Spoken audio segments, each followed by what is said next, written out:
जय जगन्नाथ। आसन देखा बानाना केक किपरि तैयारी करवा अटा को नहीं मुझे गोटे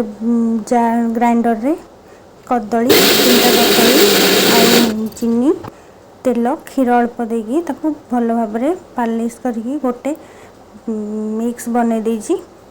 से आम कि रिफाइन तेल दबा तापर आम चीनी को गुंड करके रखी से हाफ कप दबा तापर ताकू भल भाव गोल दबा से गोल होगा आम से ऐड करवा अटा अटा को ये भल भाव छाणिकी गोटे कप नहीं ताकू आम अल्प अल्प करके पकेबा तापर ताकू मिसई दबा जहाँफल कि सी आउ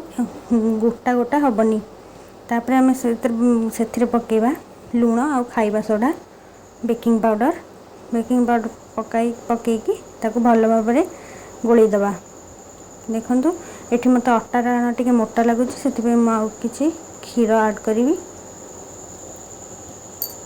क्षीर ऐड कर सारिकी गोल देलापर से मुझे टूटी फ्रूटी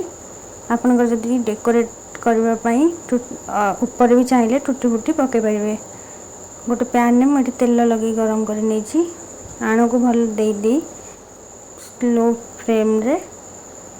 ताकू 30 मिनिट्स छाड़ीदे ये रेडी होगा अटारे तैयारी बानाना केक। वीडियो भल लगी वीडियो को लाइक और सब्सक्राइब करूँ।